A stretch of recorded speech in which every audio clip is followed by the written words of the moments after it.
En 5 ans de pouvoir, il n'a pas effectué un seul voyage en dehors de son pays allant en Europe. En 5 ans de pouvoir, pas un seul voyage pour aller en Europe, pour aller voir des investisseurs. Il n'a pas fait tout ça là. En 5 ans de pouvoir, il est resté en Afrique. Il a fait des voyages au Rwanda, voyage en Mozambique, voyage en Éthiopie, voyage en Ouganda. Il n'est pas allé en Europe, pas une seule fois. Il a reconstruit son pays avec l'argent du contribuable. Il n'est pas allé demander de dettes. Il n'est pas sorti aller demander de dettes ailleurs. Il a construit le pays, il a reconstruit les routes, les marchés, reconstruit les institutions avec l'argent du pays. Donc on n'a pas nécessairement besoin d'aller ailleurs pour chercher de l'aide, à moins que ce soit une raison, des excuses justement, ou pour des intérêts personnels. John Pombe Magufuli a prouvé aux gens qu'on n'a pas besoin d'aide externe, pas nécessairement pour progresser, pour au moins faire un pas vers le progrès. Pas un seul voyage. Pendant ce temps, comme vous le savez, beaucoup de gens sans capacité cérébrale, mieux que vous, sont bien assis en politique. Ils sont députés, on les voit, ministres, des gens qui ne sont pas nécessairement mieux que vous. Comprenons dans quelle direction nous allons. Comment est-il mort ? L'une des raisons principales pour laquelle l'Afrique a du mal à avancer, c'est parce que des gens intelligents comme vous ne s'intéressent pas à la politique. Oui. C'est des abrutis souvent qui sont bien placés. C'est des abrutis qui font des vidéos sur la politique, défendant l'indéfendable, des bêtises. Vous savez, il n'y a pas de mauvais peuple. Le mauvais peuple n'existe pas. Il n'y a que des mauvais leaders. Quand le leader est bien dans ses bottes, le leader est fort, le peuple devient fort. Quand le leader est stupide, la population suit. Les gens ne font que exactement ce que font leurs leaders. C'est un peu comme dans la maison. Les enfants sont généralement le reflet de leur papa ou de la discipline qu'ils reçoivent à la maison. Un homme qui bat sa femme, très souvent vous remarquerez, son papa battait sa mère.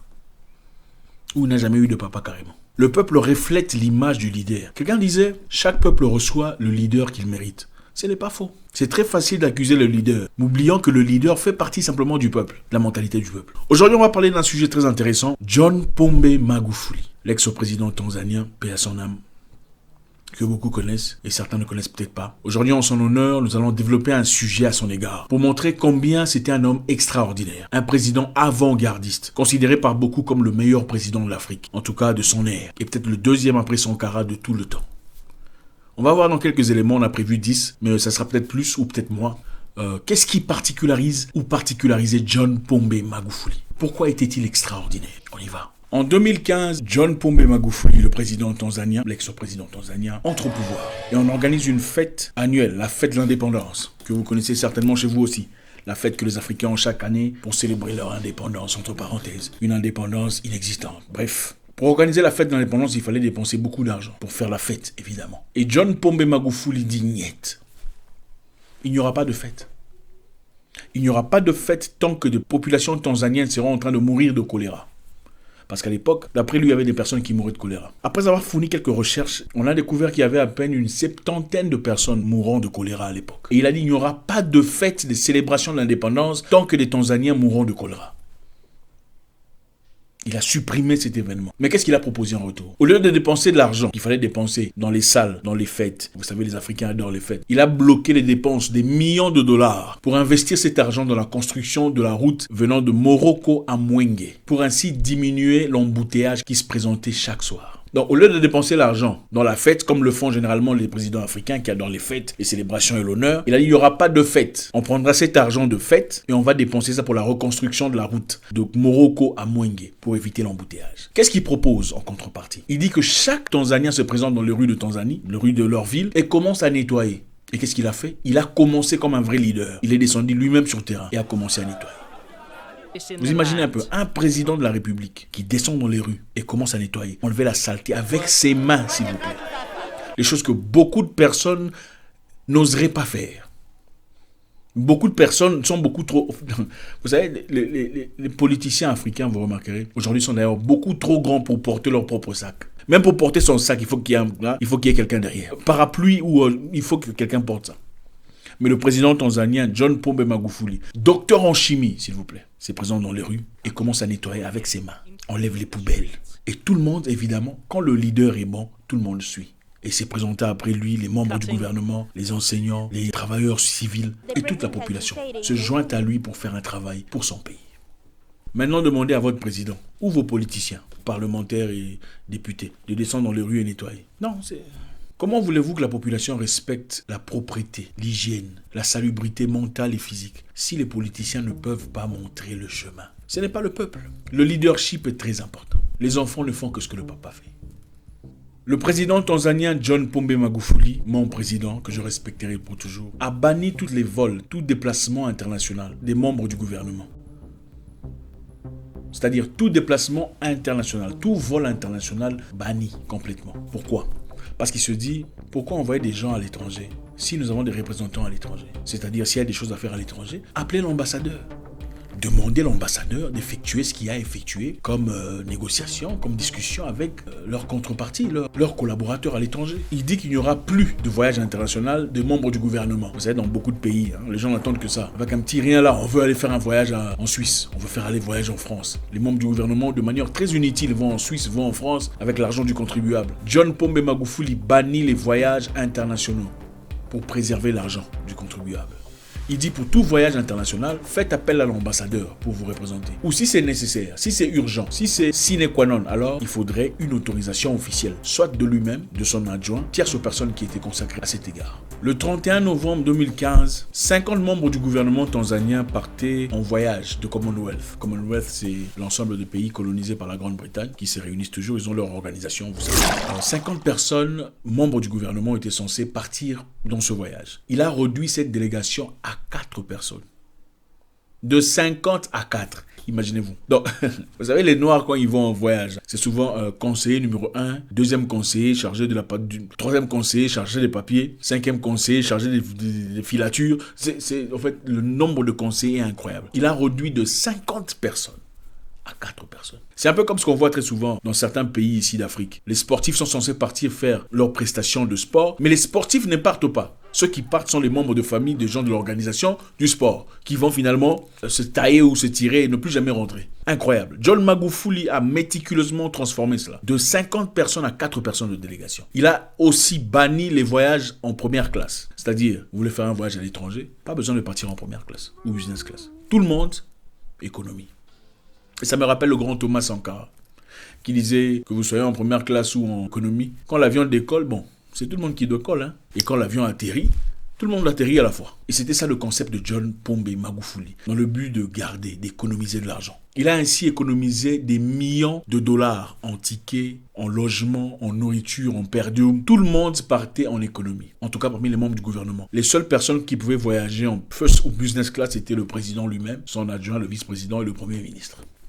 Voilà comment a procédé John Magufuli pour changer la mentalité des Tanzaniens. Bulldozer, John Pombe Magufuli a interdit tout rassemblement, réunion ou fêtard ou tout meeting des membres du gouvernement dans les hôtels chers. Vous savez, les Africains, ils adorent ça. Quand on fait partie du gouvernement, où on est député, on va se réunir dans certains endroits. Les endroits les plus huppés de la ville. Évidemment, on ne paye pas de son argent. C'est l'argent du contribuable. Il a interdit tout ce fait. Vous voulez faire des réunions, des meetings, des rassemblements, faites-les dans vos bureaux. Vous avez des salles de réunion. Épargnant ainsi le pays des dépenses inutiles dans les boissons, les champagnes. Vous savez comment ça se passe. La nourriture, les gâteaux. Pendant qu'il y a beaucoup de gens qui souffrent, qui ont véritablement besoin d'aide. Et cet argent pourrait servir de tremplin pour changer leur situation. Il a dit, si vous êtes politicien et que vous avez faim, mangez à la maison. Après, vous êtes rassasié. Ensuite, venez à la réunion. Voilà. Beaucoup n'ont pas aimé ça, évidemment. John Pombe Magufuli, juste après avoir été élu comme président de la Tanzanie, est parti faire une visite surprise à l'hôpital Muhimbili. Muhimbili, c'est le plus grand hôpital de l'État. Il est parti en visite surprise. Il est parti dans les corridors où personne ne part. Vous savez comment ça fonctionne. Quand vous invitez une autorité, vous montrez les parties les plus propres, n'est-ce pas? Ah, ici c'est bien, on peut montrer là, on peut montrer. Mais lui, il ne voulait pas ça. C'est lui qui dirige. Moi, je vais partir par ici. Je vais aller de l'autre côté. Et étant lui-même docteur en chimie, c'est une personne qui comprend tout à fait le fonctionnement d'un hôpital. Et il a trouvé les machines de scannage, comment vous appelez ça, CAT scan, CT scan, c'est quoi en français, je ne sais plus. Enfin, bref, vous allez compléter ça, j'ai oublié. Ça ne fonctionnait pas. Il a demandé au médecin directeur pourquoi ça ne fonctionne pas. Le médecin directeur n'avait pas de réponse. Il a viré le médecin directeur. À cause de la saleté, des difficultés, le manque de matelas. Il y avait évidemment un compte prévu pour toutes ces histoires. Mais ce compte était bousillé. Évidemment, comme nous sommes champions, on adore l'argent, on ferait tout pour l'argent. Certains parmi nous-mêmes vendraient leur mère, on le sait. Voilà, on a bousillé l'argent du contribuable destiné à soutenir des gens. John Magufuli a viré le médecin directeur et son adjoint. Après avoir engagé quelqu'un d'autre. On les a donné 3 semaines pour réparer tout ce qu'il y avait à réparer. Et en 3 jours, ils avaient tout réparé. Imaginez-vous un peu. En 3 jours, on a tout réparé.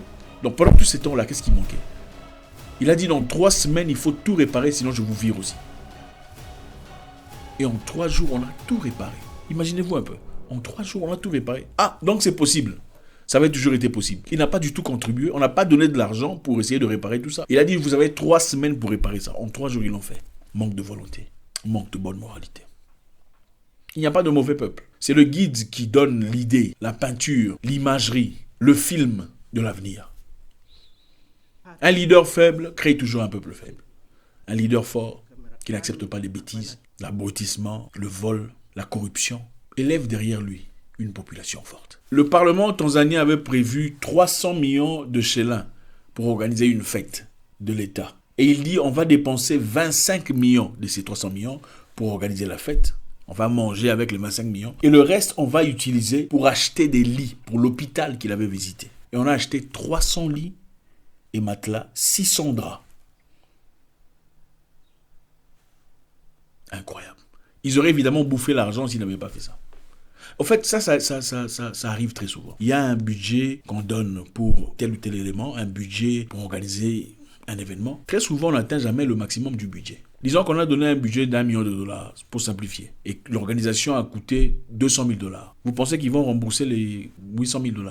On ne le fait jamais. On ne le fait jamais. Jamais on ne fait ça. On fait un voyage au nom du gouvernement et on remet l'argent qu'il faut. Pourquoi? Mauvaise moralité. Basse moralité. On ne peut pas placer au pouvoir des gens de basse moralité. Le pays n'ira nulle part. Il ne s'agit pas toujours d'avoir des diplômes et de l'intelligence scolaire. Ce n'est pas toujours question de ça. C'est question de moralité aussi pour évoluer dans la vie. Des gens qui n'ont pas fait des grandes études peuvent être des gens convenables pour l'avancement d'un pays ou d'une organisation.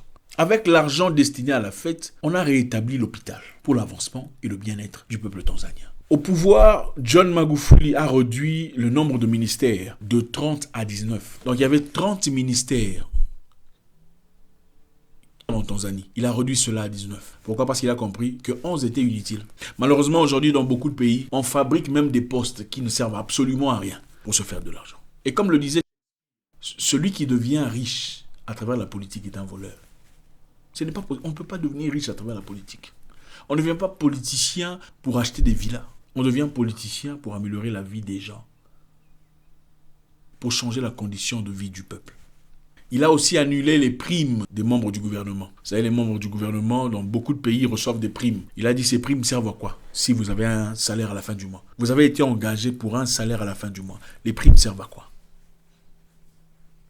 Et je pense que c'est une très bonne idée. Parce que quand on réduit les salaires des politiciens, c'est là qu'on commence à trier les vrais politiciens. Parce qu'il y a les politiciens qui veulent le bien-être, l'avancement, le développement du peuple. Et les politiciens qui sont là pour s'acheter une villa et une Jeep. Quand il n'y a plus d'argent comme ça, les politiciens qui sont vraiment là pour travailler pour le peuple se présentent. Ils seront les seuls à rester. Les autres iront faire le commerce ou le marchandage quelque part. Parce que leur objectif, c'est de l'argent. Il a annulé les primes des officiels, encourageant d'être satisfaits de leur salaire. Il a aussi dit aux ingénieurs liés à l'État, pourquoi avez-vous besoin d'être coucoulés dans des voitures V8 qui n'ont absolument rien à voir avec votre travail? Pourquoi avez-vous besoin de rouler dans des voitures V8? Vous êtes ingénieur. Il faut chercher des pick-up qui ne sont pas nécessairement V8, qui vont en accord avec votre travail. C'était une personne qui n'était pas là pour s'enrichir. Il était là pour l'amour du peuple. L'éducation civique et morale est primordiale. Au-delà de tout, l'enseignement, l'intelligence, les qualifications, la spiritualité, l'éducation civique et morale est très importante. Sans laquelle, on aura toujours des bandits, des escrocs, des aventuriers, des profiteurs, des opportunistes, des parvenus en politique. John Pombe Magufuli a transformé radicalement son pays en très peu de temps. Un seul mandat, 5 ans et quelques poussières. Dans d'autres pays, on vous dira, à notre arrivée, le pays était complètement par terre. Donc on a besoin de 20 ans, si pas plus. Il n'avait pas besoin de tout ça. En 5 ans, il a fait des choses énormes. Construit de routes tanzaniennes. L'infrastructure a complètement changé. Le peuple est heureux, content de l'avancement du progrès. Combattu farouchement la corruption. La corruption dans un pays commence au-dessus. Ce ne sont pas les peuples qui font tout ce que vous croyez là. Quand les travailleurs savent que le chef est corrompu lui-même, ils comprennent qu'il faut se servir. Mais quand ils savent que quand on est corrompu, on va en prison, on subit des conséquences, on est mis à nu, on est ridiculisé, comme on le fait dans un pays de l'Afrique de l'Est, les gens commencent à changer. Le leader détermine la direction du peuple. John Pombe Magufuli, comme vous le savez, était une personne qui remettait tout en question. Avec l'événement qui s'est passé récemment, vous connaissez très bien, je ne donnerai pas les détails, il a refusé de s'incliner à l'idée internationale. voulant ainsi préserver l'intégrité de son peuple et leur indépendance mentale, qui est très important pour la libération d'une nation. Aujourd'hui, nous le célébrons, John Pombe Magufuli, le meilleur président d'Afrique de sa génération, et pour beaucoup, juste après Thomas Sankara. Beaucoup de gens souhaiteraient avoir des présidents un homme qui ne s'exprimait qu'en Swahili. Il n'avait pas de complexe, oh, la papier, les travails. Il n'a pas de complexe d'articles, tout ça, comme les francophones, les francolâtres. Il s'exprimait tout le temps en Swahili, sa langue maternelle, pour valoriser sa nation. En 5 ans de pouvoir, il n'a pas effectué un seul voyage en dehors de son pays allant en Europe. En 5 ans de pouvoir, pas un seul voyage pour aller en Europe, pour aller voir des investisseurs. Il n'a pas fait tout ça là. En 5 ans de pouvoir, il est resté en Afrique. Il a fait des voyages au Rwanda, voyage en Mozambique, voyage en Éthiopie, voyage en Ouganda. Il n'est pas allé en Europe. Pas une seule fois. Et il a reconstruit son pays avec l'argent du contribuable. Il n'est pas sorti aller demander de dette ailleurs. Il a construit le pays, il a reconstruit les routes, les marchés, reconstruit les institutions avec l'argent du pays. John Pombe Magufuli a prouvé aux gens qu'on n'a pas besoin d'aide externe, pas nécessairement, pour progresser. Pour au moins faire un pas vers le progrès. Pas un seul voyage hors d'Afrique. Pendant ce temps, comme vous le savez, il y a des gens qui ont trouvé la politique comme une opportunité de voyager. Ah, finalement, je verrai la Tunisie. Finalement, je verrai Singapour. Ce ne sont pas les raisons pour lesquelles on est en politique. L'une des raisons pour lesquelles l'Afrique souffre aujourd'hui, c'est parce que vous, les gens intelligents, ne dites rien. Vous n'êtes pas impliqués. Vous, les gens intelligents, êtes absents de la scène. Si vous ne vous occupez pas de la politique s'occupera de votre avenir. Il y a beaucoup de gens moins intelligents qui sont associés à ces instrumentations. Beaucoup de gens sans capacité cérébrale, mieux que vous, sont bien assis en politique. Ils sont députés, on les voit. Ministres. Des gens qui ne sont pas nécessairement mieux que vous. Absolument pas. Soyons impliqués. Comprenons dans quelle direction nous allons. Comment est-il mort? Je ne pourrai malheureusement pas vous le dire. Tout ce qu'on sait qu'il s'est opposé au statu quo. Et il n'a pas eu froid aux yeux pour dire non. Docteur Pombe Magufuli. Un homme fort, un homme de foi, un homme de bonne moralité.